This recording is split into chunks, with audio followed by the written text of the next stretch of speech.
ಕರ್ನಾಟಕದ ಹೆಮ್ಮೆ ಪ್ರತಿಷ್ಠೆ HAL ಕಾರ್ಖಾನೆಯನ್ನು ಆಂಧ್ರಕ್ಕೆ ಕೊಂಡೊಯ್ಯೋದಕ್ಕೆ ಆಂಧ್ರ ಸಿಎಂ ಚಂದ್ರಬಾಬು ನಾಯ್ಡು ಪ್ರಯತ್ನವನ್ನು ನಡೆಸ್ತಾ ಇದ್ದಾರೆ. ದೆಹಲಿಯಲ್ಲಿ ರಕ್ಷಣಾ ಸಚಿವರನ್ನ ಭೇಟಿ ಮಾಡಿದ್ದಾರೆ. ಆಂಧ್ರದಲ್ಲಿ 10,000 ಎಕರೆ ಭೂಮಿ ನೀಡುವ ಭರವಸೆಯನ್ನು ಕೂಡ ಕೊಟ್ಟಿದ್ದಾರಂತೆ. HALನ ಅಡ್ವಾನ್ಸ್ಡ್ ಮೀಡಿಯಂ ಕಾಂಪ್ಯಾಕ್ಟ್ ಏರ್ಕ್ರಾಫ್ಟ್ ಹಾಗೂ ಲೈಟ್ ಕಾಂಪ್ಯಾಕ್ಟ್ಗಳ ಉತ್ಪಾದನಾ ಸೌಲಭ್ಯವನ್ನು ಬೆಂಗಳೂರು ಏರ್ಪೋರ್ಟ್ನಿಂದ 1 ಗಂಟೆ ದೂರದ ಲೇಪಾಕ್ಷಿ ಮಡಕ್ಕರ ಶಿರಾದಲ್ಲಿ ಸ್ಥಾಪಿಸುವಂತೆ ಮನವಿಯನ್ನು ಮಾಡಿದ್ದಾರೆ. ಬೆಂಗಳೂರಿನ ಮೂಲಸೌಕರ್ಯದಲ್ಲಿ HALನ ವಿಸ್ತರಣೆಗೆ ಸಮಸ್ಯೆ ಆಗುತ್ತೆ ಅನ್ನೋದು ಅವರ ವಾದ. ದೆಹಲಿಗೆ ಭೇಟಿ ನೀಡಿದಾಗ ರಾಜನಾಥ್ ಸಿಂಗ್, ಅಮಿತ್ ಶಾ, ನಿರ್ಮಲಾ ಸೀತಾರಾಮನ್, ಜೋಶಿ ಸೇರಿದಂತೆ ಹಲವರು ಭೇಟಿ ಮಾಡಿ ಚರ್ಚೆ ನಡೆಸಿದ್ದಾರೆ. ಕೊಡಿ ಏನೀಗ ಸರ್, ಘಟಕ ಸ್ಥಾಪನೆ ಕೊಡಬಾರ್ದ್ರಿ. ಏನು ನಿಮ್ಮ ಸರ್ಕಾರದವರು ಮಾಡಿದ್ರಾ, ಕಾಂಗ್ರೆಸ್ನವ್ರು ಮಾಡಿದ್ರಾ, ಬಿಜೆಪಿಯವರು ಮಾಡಿದ್ರಾ? ಇಲ್ಲಿ ಮೈಸೂರು ಮಹಾರಾಜರು ದೂರದೃಷ್ಟಿಯಿಂದ ಮಾಡಿದ್ದಿದ್ದದು. ಮಹಾರಾಜರೇ ಸರಿ ಇಲ್ಲ, ಬೇಕಾಗಿಲ್ಲ, ಅವ್ರ ಬುರುಡೆ ವೇಸ್ಟ್ ಬಾಡಿ, ಅದು ಮಹಾರಾಜ ಅನ್ನೋದೇ ಬೋಗಸ್ಸು ಅಂತೆಲ್ಲ ಬೈಕೊಂಡಾದ್ಮೇಲೆ ಬಿಡ್ರಿ, ಇದು ಬಿಟ್ಬಿಡಿ. ಹೋದ್ರು ಏನೀಗ ಹೋದ್ರೆ ಅವ್ರ ಕೊಡುಗೆನೇ ರಾಜ್ಯ. ಏನಾಯ್ತು ಈಗ ಹೋದ್ರೆ? ಏನಾಯ್ತು? ಏನು ಬೇಡಿಕೆ ಇಟ್ಟಿದ್ದೆ ಸರಿ, ಹೋಗ್ಲಿ ಬಿಡಿ, ಅದೆಲ್ಲ ಆಗಲ್ಲ ಹೋಗಲ್ಲ, ನಾವು ಫೈಟ್ ಮಾಡ್ಬಿಡ್ತೀವಿ ಅಂತ MB ಪಾಟೀಲ್ ಏನೋ ಕಿಡಿ ಕಾರ್ ಬಿಟ್ರೆ, ನಿಮ್ಮ ಕಿಡಿ ಕಾರ್ ಬಿಟ್ರೆ ಅಲ್ಲೇನು ಹೆದರ್ಕೊಳ್ಳೋರಿದ್ದಾರ? DK ಸುರೇಶ್ ಅದೇನು ಆಟಿಕೆ ಸಾಮಾನ ಕೊಟ್ಬಿಡೋಕ್ಕೆ? DK ಸುರೇಶನ್ ಕೇಳಿದ್ದೆಲ್ಲ ತೀರ್ಮಾನ ನಡೆಯತ್ತಾ? ಅದೇನು ಬೆಂಗಳೂರು ದಕ್ಷಿಣ ರಾಜರಾಜೇಶ್ವರಿ ರಾಜಕಾರಣನ ಅದು? DK ಸುರೇಶ್ ಮಾತು ಕೇಳಿ ಮಾಡೋಕ್ಕೆ? DK ಸುರೇಶ್ ಮಾತು ಅಲ್ಲಿ ಕೇಳ್ತಾರಷ್ಟೇ, ಇದನ್ನು DK ಸುರೇಶ್ ಕೇಳ್ತಾರ? ಇದಕ್ಕೆ ನನ್ನ ಪ್ರಕಾರ ಕೊಡಿ. ಯಾಕೆಂದರೆ ಚಂದ್ರಬಾಬು ಈಸ್ ಬೇಸಿಕಲಿ ಎ ಡಿಸ್ರಪ್ಟರ್, ಒಂದು ರೀತಿ ಅತೃಪ್ತ ಆತ್ಮ. ತನಗೂ ಒಳ್ಳೇದಾಗಕ್ಕೆ ವರ್ಕ್ ಮಾಡಲ್ಲ, ಬೇರೆಯವ್ರಿಗೂ ಒಳ್ಳೇದಾಗಕ್ಕೆ ಬಿಡಲ್ಲ. ಆ ಮುಖದಲ್ಲೇ ಕಾಣುತ್ತೆ ನಿಮಗೆ ಆ ಅತೃಪ್ತಿಯ ಕಳೆ ಮುಖದಲ್ಲಿ. ಅದು ಕಾಣುತ್ತೆ. ಅದು he doesn't looks like a satisfied fellow, ಒಂಥರ he looks like a disturbed fellow.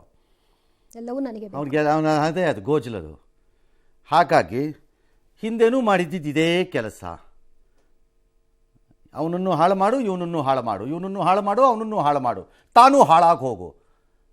ಆಮೇಲೆ ಏನು ನನಗೆ ಗೊತ್ತಿಲ್ಲ ಅನ್ನೋ ಥರ BJಪಿಯವ್ರ ಜೊತೆ ಬಂದು ಸೇರಿಕೊಂಡು ಕೊನೆ ಕ್ಷಣದಲ್ಲಿ ಈಗ ನಾನೇ ಇಲ್ಲ ಕಡದೆ ಅನ್ನೋ ಥರ ಓಡಾಡ್ಕೊಂಡಿರೋವಂತಹ ಗಿರಾಕಿ ಅವನು. ಎಸ್, ಅದೇನು ಮಾಡ್ತಾರೆ ನೋಡೋಣ. ಮೋದಿ ಗನಂದಾರಿ ವ್ಯಕ್ತಿ, ಪಾಪ ದೊಡ್ಡ ಮನುಷ್ಯರವರು. ಕರ್ನಾಟಕ ಬೇರೆ ಆ್ಯಂಟಿ BJP ಇದೆ ಕೇಂದ್ರ ವಿಚಾರದಲ್ಲಿ. ನಾವು MPಗಳನ್ನು ಗೆಲ್ಲಿಸಿಲ್ಲ. ಇಡೀ ದಕ್ಷಿಣದಲ್ಲಿ ಎಲ್ಲ ರಾಜ್ಯಗಳು ಮೂಟೆಗಟ್ಟಲೆ ಗೆಲ್ಸಿ ಕೊಟ್ಟಿದ್ದಾರೆ ಬೇರೆ ಮೋದಿಗೆ. ಹಾಗಾಗಿ ಏನು ಮಾಡ್ತಾರೆ ನೋಡೋಣ. ನಮ್ಮ ರಾಜ್ಯದ ರಾಜಕಾರಣಿಗಳು ಅಷ್ಟೇ ಉಡಾಪೆ ಗಿರಾಕಿಗಳು ನಮ್ಮವು. ನಮ್ಮಂಥ ಕಚಡ ರಾಜಕಾರಣಿಗಳು ಇನ್ನೊಬ್ಬರಿಲ್ಲ ನಮ್ಮ ರಾಜ್ಯದಲ್ಲಿ. ಆ ವಿಜಯನ್ನು ಕೇರಳ ಚೀಫ್ ಮಿನಿಸ್ಟ್ರು, ಕಮ್ಯುನಿಸ್ಟ್ಗಳು ಅದಾನಿ ಪೋರ್ಟ್ ಮಾಡ್ಕೊಂಡು ನನಗೆ ಲೈಟಾಗಿ ಅಡ್ಜಸ್ಟ್ ಮಾಡ್ಕೊಂಡು ಅವ್ರು ಹೊರಟಾಗ್ತಾರೆ. ಆ ರೇವಂತ್ ರೆಡ್ಡಿ ಒಂದು 2,500 ಬಸ್ಸನ್ನ ಕುಮಾರಸ್ವಾಮಿ ಕೈಲಿ ಇಸ್ಕೊಂಡು ಕುಮಾರಸ್ವಾಮಿಗೆ ಹೋಗ್ಬಿಟ್ಟು ತನ್ನ ಕ್ಯಾಬಿನೆಟ್ ಎಲ್ಲ ಕರ್ಕೊಂಡೋಗಿ ಒಂದು ಶಾಲೆ ಹಾಕ್ಬಿಟ್ಟು ಅಲ್ಲ ಅಂದ್ಬಿಟ್ಟು ಯಾಮಾರಿಸ್ಬಿಟ್ಟು ತುಪ್ಪ ಸವ್ಬಿಟ್ಟು ಹೊಯ್ತಾ ಇರ್ತಾರೆ ಕಾಲಿಗೆ ಖಾಲಿ ಮಾಡ್ಕೊಂಡು ಕೆಲಸ ಮಾಡಿಸ್ಕೊಂಡು. ನಮ್ಮಲ್ಲಿ ನೀವು ಇದೀರಲ್ಲ, ನೀವು ಕರ್ನಾಟಕದ ರಾಜಕಾರಣಿಗಳು 3 ಹೊತ್ತು ನಿಮ್ದೆಲ್ಲ ಬರೀ ಗಟರ್ ಪಾಲಿಟಿಕ್ಸು.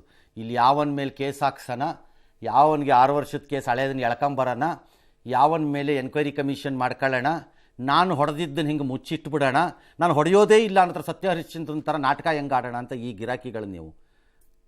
ಹೆಂಗೆ ಉದ್ಧಾರ ಆಗುತ್ತೆ ರಾಜ್ಯ? ಹೇಗೆ ನಿರೀಕ್ಷೆ ಮಾಡೋದು? ಹೆಂಗೆ ಉದ್ಧಾರ ಆಗುತ್ತೆ? ಹಾಗಾಗಿ ನನ್ನ ಪ್ರಕಾರ ಹೋದರೆ ಹೋಗಲಿ ಬಿಡ್ರಿ. ಎಸ್, ರಾಜಸ್ಥಾನದ ಬಿಕನೇರ್ ಬಳಿಕ ಗುಜರಾತ್ನ ದಾಹೋದ್ ಭುಜ್ನಲ್ಲಿ ಸಾರ್ವಜನಿಕ ಸಮಾರಂಭದಲ್ಲಿ ಪ್ರಧಾನಿ ಮೋದಿ ಆಪರೇಷನ್ ಸಿಂಧೂರದ ಬಗ್ಗೆ ಮಾತನಾಡಿದರು. ಪಹಲ್ಗಾಮ್ನಲ್ಲಿ ಭಯೋತ್ಪಾದಕರು ಇಷ್ಟೆಲ್ಲ ಮಾಡಿದ್ಮೇಲೆ ಸುಮ್ಮನೆ ಇರೋಕೆ ಹೇಗೆ ಸಾಧ್ಯ? ಹಾಗಾಗಿ ಪಾಕ್ ಸೇನೆಗೆ ಸೋಲುಣಿಸಿದ್ದೀವಿ ಅಂತ ಹೇಳಿದರು. ಇನ್ನು ವಡೋದರಾದಲ್ಲಿ ಮೋದಿ ರೋಡ್ ಶೋ ವೇಳೆ ಕರ್ನಲ್ ಸೋಫಿಯಾ ಕುರೇಶಿ ಕುಟುಂಬಸ್ಥರು ಪುಷ್ಪವೃಷ್ಟಿ ಮಾಡಿ ಸ್ವಾಗತವನ್ನು ಕೋರಿದರು. ಎಲ್ಲ ಚೆನ್ನಾಗಿದೆ, ಸ್ವಾಗತ ಕೋರಿಸ್ಕೊಂಡ್ರು. ಅವ್ರಿಗೆ ಗೊತ್ತಾಯ್ತೋ ಇಲ್ವೋ ನನಗೆ ಇರಲಿಲ್ಲ. ಆಕೆ ಕುರೇಶಿ ಅಂದರೆ ಸೋಫಿಯಾ ಕುರೇಶಿ ಅವ್ರ ತಮ್ಮ, ಅಣ್ಣ, ತಂಗಿ, ತಾಯಿ ಎಲ್ಲ ಪಾಪ ಮಾಡಿದ್ದಾರೆ ಅನ್ನೋದನ್ನು. ಅವ್ರದ್ದು 3ನೇ ತಲೆಮಾರಂತೆ ಇದೇ ರೀತಿ ಸೇವೆ ಮಾಡ್ತಾರೆ, ಸೇನೆದು ಸೇವೆ. ಹೂವು ಹಾಕಿಸ್ಕೊಂಡ್ರಲ್ಲ ಸಾಹೇಬ್ರೆ, ಅಲ್ಲಿ ಯಾವನು ಹೇಳಿಲ್ವಾ ಕಿವಿಗೋಗಿ ಮೋದಿಗೆ, ಸರ್ ಹೂವು ಹಾಕಿದ್ರು ಸರ್ ಪಾಪ ಅವರು ಅಂತ? ಇನ್ನೂ ಆ ಮಧ್ಯಪ್ರದೇಶದ ಕಚಡ ಮಂತ್ರಿ ಮೇಲೆ ಒಂದು ಕ್ರಮ ತಗೊಳಕ್ಕೆ ಯೋಗ್ಯತೆ ಇಲ್ಲ ಈ BJಪಿಗೆ. ಲಜ್ಗೆಟ್ಟವ್ರು ನೀವಲ್ವಾ? ನಿಮಗೆ ಭಾಳ ಮಾನ ಮರ್ಯಾದೆ ಇದೆಯಾ ಹಂಗಾರೆ? ಅವನ ಮೇಲೆ ಇನ್ನೂ ಒಂದು ಕ್ರಮ ತಗೊಳಕ್ಕಾಗಿಲ್ಲ. ಏನು ಮೋದಿ ಚಿಕ್ಕಪ್ಪನ ಮಗನ ಅಥವಾ ಮೋದಿಯು ಅಷ್ಟೇ ಪವರ್ಫುಲ್ಲ ಅವನು? ಯಾವನೋ ಅವನು ಮಂತ್ರಿ, ಅವನು ಇಡಿಯಟ್ ಅವನು. ಅವನ ಮೇಲೆ ಒಂದು ಕ್ರಮ ತಗೊಳಕ್ಕಾಗಿಲ್ಲ ನಿಮಗೆ BJಪಿಗೆ. ಹೂ ಹಾಕಿಸ್ಕತ್ತಿರಲ್ಲ. ಎಸ್. ಪಾಕ್ ಪರ ದೇಶದಲ್ಲಿ ಅಕ್ರಮ ಬೇಹುಗಾರಿಕೆ ಆರೋಪದಲ್ಲಿ ಸಿಆರ್ಪಿಎಫ್ ಸಿಬ್ಬಂದಿ ಮೋತಿರಾಮ್ ಜಾಟ್ನನ್ನ ಎನ್ಐಎ ಬಂಧಿಸಿದೆ. ಹರಿಯಾಣದ ಯೂಟ್ಯೂಬರ್ ಜ್ಯೋತಿ ಮಲ್ಹೋತ್ರಾ ವಿಚಾರಕ್ಕೆ ಬಹಳಷ್ಟು ವಿಚಾರಗಳು ಈಗ ಹೊರಗೆ ಬರ್ತಾ ಇದೆ.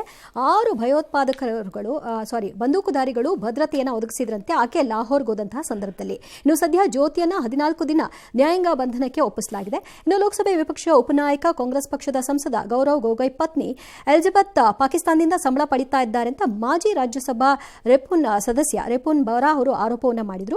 ಇದೊಂದು ಗಂಭೀರ ವಿಷಯ, ಕ್ರಮ ಆಗಬೇಕು ಅಂತ ಹಲವರು ಅಸ್ಸಾಂ ಸಿಎಂ ಹಿಮಂತ್ ಬಿಸ್ವಾ ಶರ್ಮಾ ಸೇರಿದಂತೆ ಹಲವರು ಒತ್ತಾಯಿಸಿದ್ದಾರೆ. ಅವ್ರ ಹೆಂಡತಿಯಲ್ಲಿ ಕೆಲಸ ಮಾಡಿದ ಕ್ರಮ ತಗೊಳ್ಳೋದ್ರ ಬಗ್ಗೆ ಏನು ಆಸಕ್ತಿ ಬಿಜೆಪಿಯವ್ರಿಗೆ.